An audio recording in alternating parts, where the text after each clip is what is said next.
la cause première, elle est finalement quand même dans la nature du conflit et dans la manière dont ces conflits sont conduits.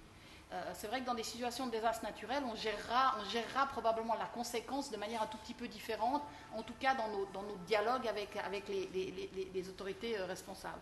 Maintenant, il est vrai que dans des conflits qui ont tendance à devenir chroniques ou lorsque le conflit dure et fait en sorte que les déplacements sont dans des phases relativement chroniques, on doit aborder les problèmes humanitaires et les besoins humanitaires de manière différente que dans l'urgence.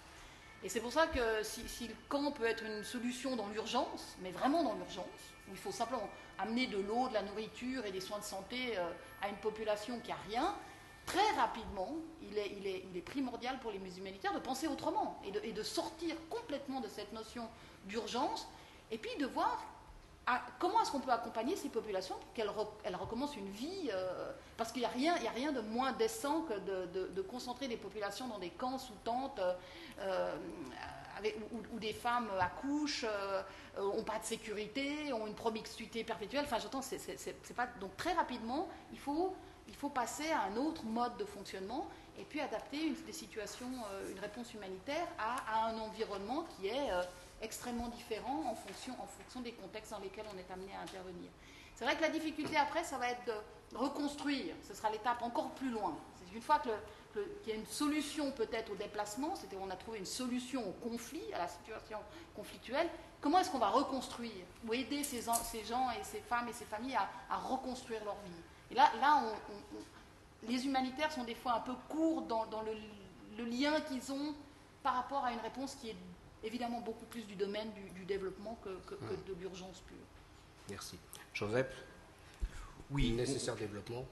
Une réaction à la question de développement, c'est tout à fait une question essentielle. Bon, j'en passe, c'est vrai que c'est une question qui porte sur les causes et sur comment résoudre le développement. J'en passe sur les causes, je vais parler de la question des solutions durables au déplacement. Je pense que la première réaction, c'est tout à fait oui, c'est une question, le développement, c'est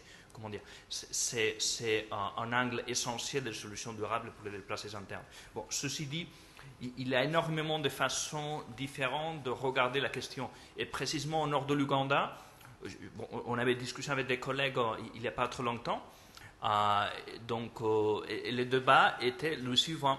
Donc, c'est des personnes, il y a 1 million, comme vous connaissez, des personnes qui sont rentrées dans le nord. Et donc, la position de certains acteurs disons, humanitaires, je pense qu'en partie le gouvernement, c'était de dire, bon, voilà, ceci est un problème de développement maintenant du nord de l'Ouganda. Donc, il faut développer des plans de développement. Et alors, nous, on a finalement un dilemme. Qu'est-ce qu'on fait? On joue ce jeu-là. Alors, on sait qu'il y a plus d'argent quand même pour des projets de développement qui vont, tout de même, ce qui est important, bénéficier aussi des personnes qui ont rentré, les personnes qui ne sont jamais parties. Ou bien, est-ce qu'on va se cibler sur les besoins spéciaux des déplacés internes, des personnes qui ont rentré quand même? Donc, il y a toujours des dilemmes. Si on cible sur le développement, parfois on n'a plus d'argent, mais il y a toujours le risque que les besoins particuliers de cette personne ne vont pas être pris en considération. Parce qu'on a un regard sur la région, sans regarder la façon très particulière quand cette personne a souffert les conséquences du conflit armé. Donc, mais c'est toujours un dilemme. Bon, une dernière chose sur les solutions durables.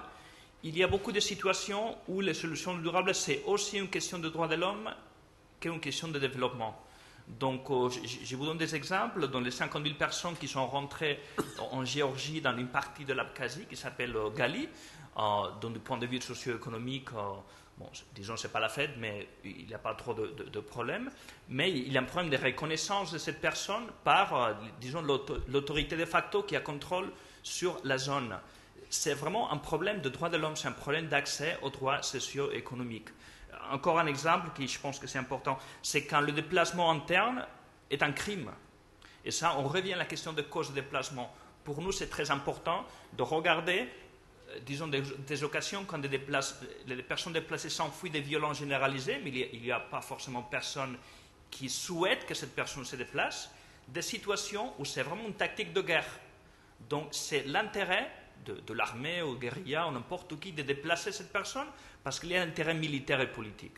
Bon, ça, c'est un crime. Alors même si cette personne va attendre une situation sociale et économique, disons, favorable, n'empêche, c'est un crime. Et donc, c'est très important de regarder pour que cette personne vraiment puisse cesser de se considérer comme déplacée. Comment est-ce qu'on va répondre à ces crimes? Est-ce qu'il y a des personnes qui doivent être punies? Est-ce qu'il y a des réparations qui doivent être faites, disons, au bénéfice de cette personne? Est-ce qu'ils n'ont pas le droit à connaître la vérité sur les auteurs de déplacement? Donc, c'est une question de développement tout à fait. Il y a des occasions où c'est aussi une question de droits de l'homme. Alors, des droits de l'homme, on va passer au droit international au sens large, pour s'interroger un peu sur le statut du droit international humanitaire dans cette problématique des IDPs. En fait, je le disais en introduction à nos débats, il n'y a pas de convention en tant que telle pour protéger les réfugiés de l'intérieur, les déplacés de l'intérieur, comme il y a par contre des conventions pour les réfugiés. Par contre, il y a eu quelques avancées assez notables, je crois, ces derniers temps. Notamment, l'ONU s'était penché sur la question en 1998, et puis les États africains, l'OUA s'est penché sur la question en 2009, en octobre 2009, à travers ce qu'on appelle la Convention de Kampala. Est-ce que vous pouvez peut-être détailler tout ce qui tourne autour de cet appareillage du droit concernant les IDP? Il y a d'abord honneur au CICR, et ensuite le regard du HCR, peut-être. Alors bon, nous, on a une position un tout petit peu différente, c'est de dire, bon, dans des situations de conflit armé, il y a effectivement un corps de droit international très, très complexe et très important, qui est le droit international militaire, qui s'applique complètement aux problématiques de déplacement. D'ailleurs, si le déplacement forcé d'une population civile est interdit globalement comme méthode de guerre, parce que la population civile doit être distinguée d'une cible militaire, il peut être autorisé, et ce n'est pas systématiquement un crime que de déplacer les populations civiles, dans la mesure où ces populations sont mis à l'abri. Donc s'il y a un impératif militaire ou s'il y a vraiment un impératif de protection de ces populations, une autorité militaire a le droit de temporairement déplacer ces civils de la zone de combat. Maintenant, évidemment, cette obligation ou ce droit s'accorde à un certain nombre d'obligations, c'est-à-dire de prendre en charge ces populations civiles et de leur offrir des conditions de vie temporaires qui sont décentes jusqu'au moment où l'impératif militaire ayant disparu, ces populations sont amenées à pouvoir rentrer. Donc il faut faire bien attention lorsqu'on parle de crimes par rapport à des déplacements. Ce qui peut être un crime de guerre, c'est des violations du droit international humanitaire, comme de ne pas faire la distinction entre une cible civile et une cible militaire, ou d'utiliser finalement la terreur contre des populations civiles pour faire vider des régions, ou la volonté, par exemple, d'interner toute une population civile pour des questions de sécurité, et puis de les contenir dans des situations qui sont pas dignes sur un plan du DIH. Donc ça, je pense que c'est important. Maintenant, c'est vrai que le DIH s'applique essentiellement et exclusivement aux situations de conflit. Et les définitions des principes directeurs sur les personnes déplacées couvrent d'autres situations. Alors, il est vrai qu'il n'existe pas de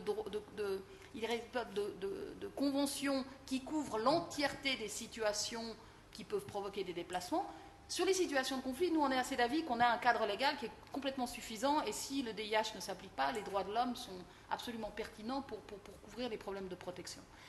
Maintenant, c'est vrai qu'il y a des États qui ont quand même construit sur l'idée qu'il manquait quelque chose, et que nos collègues africains ont quand même vécu depuis plusieurs décennies des situations de déplacement assez catastrophiques et dramatiques sur un plan humanitaire, et qu'ils ont voulu, avec le soutien de la communauté internationale, légiférer sur cette problématique qui touche de plein fouet le continent.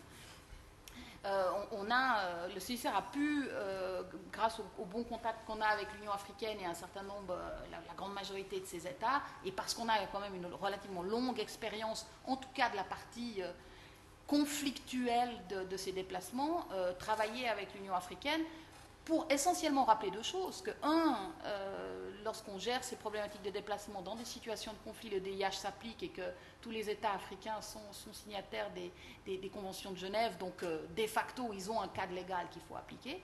Et puis, mais ça a aussi permis de dialoguer avec des États pour aller plus loin sur un certain nombre de questions, sur la question, par exemple, des solutions après le déplacement, du retour et des solutions durables, ou par rapport à des compensations. C'est vrai que la Convention de Kampala a été plus loin en termes de développement du droit que le droit humanitaire qui existe actuellement.